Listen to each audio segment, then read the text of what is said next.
L'air d'en rire, le festival d'humour en Vendée.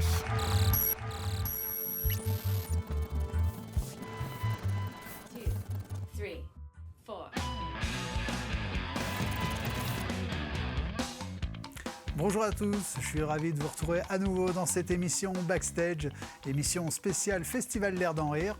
Et comme sur chaque émission L'air d'en rire, on reçoit un comédien humoriste et il vient de pas très loin, il est de Loire-Atlantique, il va nous dire tout ça. C'est Pierre-Alexandre. Bienvenue Pierre-Alexandre. Bonjour. Bienvenue en Vendée.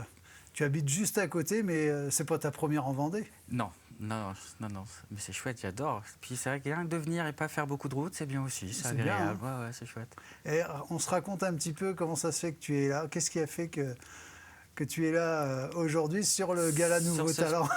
C'est des hasards que j'aime beaucoup. C'est dans mon mode où je démarche un peu des fois des lieux, des festivals. J'ai vu celui-là, je sentais que la candidature, c'était peut-être trop tard.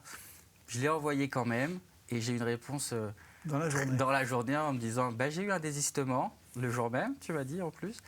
Et banco, quoi. Donc, pour moi, il n'y a pas de hasard. Donc, je suis vraiment super content d'être là. On est ravis en tout cas, parce que moi aussi, d'avoir vu ce mail en voyant un humoriste du coin, clairement, t'es le bienvenu en tout cas au Festival L'air d'en rire. On va faire découvrir ton projet, ton spectacle, ton univers à tous nos téléspectateurs. Avec plaisir. Qu'est-ce que tu as fait avant d'être sur scène? C'est souvent comme ça, je démarre les échanges et on a envie de savoir qui tu étais avant. Ok, pas de souci. Moi, j'ai toujours voulu faire ça. Toujours depuis le CM2, pour être même précis, parce que j'avais fait une comédie musicale en CM2. Toujours, c'était être humoriste, vraiment faire rire les gens. Il se trouve qu'après, c'est venu avec la musique parce que j'ai fait du piano petit, j'ai appris la guitare ensuite.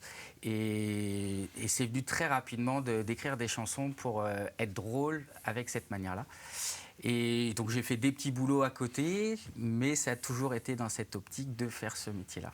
Donc tu as démarré sur scène, tes premières scènes j'ai fait du théâtre dès mes 12 ans, donc j'ai toujours... goûter à la scène. Et professionnellement Professionnellement, si on part du professionnel, ça veut dire en vivre. Tout à fait. Bientôt. Voilà, j'espère. Non, mais voilà, il y a des choses qui se passent bien en ce moment, donc c'est cool. D'accord. Ouais. Je ne connais pas toute ton histoire, mais tu as démarré, il y a eu des pauses, parce que dans le paysage de l'humour, je dois bien avouer que même si ma veille n'est pas toujours optimum, mais je n'avais pas forcément entendu de Pierre-Alexandre. Et c'est complètement normal. Non, j'ai eu il y a plus de 10 ans où j'avais vraiment commencé à faire plusieurs festivals, j'avais eu quelques prix et tout, ça commençait à bien décoller. Et j'ai eu mes enfants, alors je ne veux pas les accuser, on soit bien d'accord, mais c'est moi qui les ai gardés, j'ai fait congé paternité. C'était le choix. Il s'est trouvé qu'il n'y avait peut-être pas de hasard à ce moment-là. Après, j'ai un peu voyagé et tout, ce qui fait que là, maintenant, ils ont grandi, on s'est posé un peu dans la région il y a 2 ans.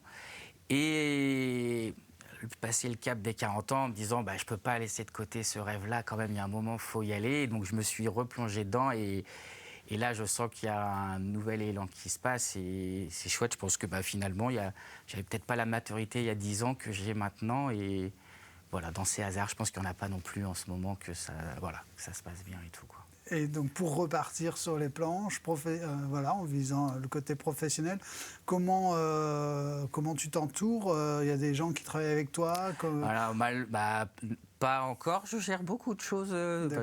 Aujourd'hui, qu'est-ce qu'on cherche quand on construit un spectacle parce qu'il est bien écrit, mais... Ouais.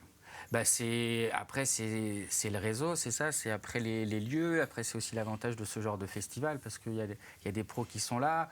Je sais qu'il y a 10 ans, quand j'ai fait les premiers, chaque festival permet d'en faire un autre parce que il y a du monde. C'est la meilleure bouche à oreille, c'est de nous voir. On a beau envoyer des fois nos vidéos, nos trucs. Tant que les gens ne nous ont pas vus sur scène ou qu'on n'a pas été recommandé par quelqu'un, on sait bien qu'il y a énormément de monde sur le marché, donc c'est toujours plus compliqué. Donc dans ce marché, comme tu dis, dans cet univers où beaucoup d'humoristes sont présents, Pierre-Alexandre, ce spectacle, c'est quoi? C'est comment il s'appelle? Qu'est-ce que tu incarnes? Qu'est-ce que tu écris? Alors, donc le titre, c'est juste pour dire, parce que donc c'est vraiment un. J'écris donc des chansons, c'est vraiment le principe de tout le spectacle où je m'accompagne à la guitare et au piano. Et l'idée, c'est qu'il y a plein de sujets plus ou moins sérieux, mais c'est toujours d'être traité de façon humour. Et il y a toujours cette idée de un peu. Je donne ma version des choses, je le dis, c'est juste pour dire. Après, les gens en font ce qu'ils veulent. Je suis pas dans le jugement. C'est un ressenti que j'ai. Je raconte des fois une histoire, je raconte quelque chose, toujours dans cette idée de c'est juste pour dire. Vous en faites ce que vous voulez après. Et chacun est libre de repartir avec ce qu'il veut. Ce qu'il veut. Si ça le touche, si ça le touche pas, si ça lui parle ou pas.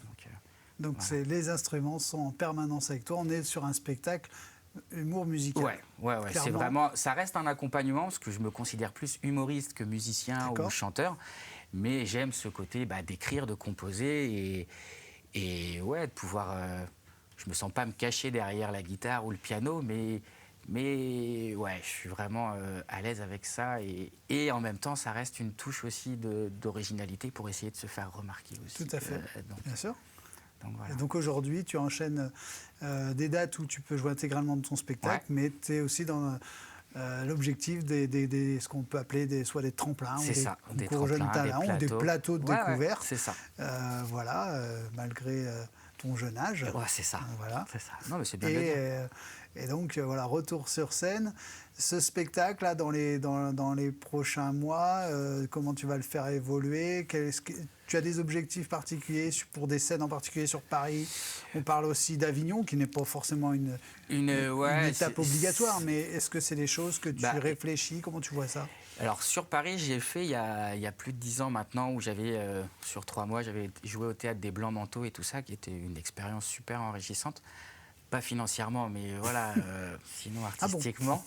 Mais théâtre qui a fermé il n'y a pas longtemps d'ailleurs. Enfin, je ne pense pas que ça ait un rapport avec ma présence il y a 10 ans. Mais Avignon, c'est pareil. C'est des choses, moi étant tout seul à gérer pour l'instant, c'est des trucs qui me font un peu peur dans cet investissement, dans tout ça. Oui, parce que ce n'est pas qu'un investissement financier. Oui, Il y a toute la com. C'est ça. Et, la com, c'est vraiment un autre travail, que ce soit sur les réseaux et tout. Et c'est dur. Tu y es sur les réseaux un petit peu? Ouais, j'y suis. Après, pas Facebook, ça fait longtemps que j'y suis dessus, donc je sais que maintenant c'est Insta, et Insta, je maîtrise pas encore tout. Et c'est vraiment un autre métier, et on sent qu'il faut être présent. On peut avoir remporté des prix sur des tremplins, mais si on n'a pas 5000 followers, et encore, il n'y a pas la même vitrine que... Tu penses que c'est un passage obligé d'être présent sur les réseaux? On aimerait s'en passer? On aimerait s'en passer, mais on sent bien que, la preuve pour avoir entendu, pour qu'on ait entendu son nom quelque part, il faut l'avoir vu circuler quand même sur des réseaux, avec des vidéos, avec tout ça. Toi, aujourd'hui, sur les réseaux, il n'y a pas forcément de petites capsules encore imaginées? Si, il y en a. Après, c'est que c'est pas assez. Il faudrait que ce soit plus régulier. Donc, c'est ça qui est difficile, c'est de trouver un format. Rythme et un format qui... Mais c'est très exigeant, quoi. Voilà. Ça veut dire que ça enlève aussi du temps de création. Ouais, côté, quoi. Puis c'est un autre...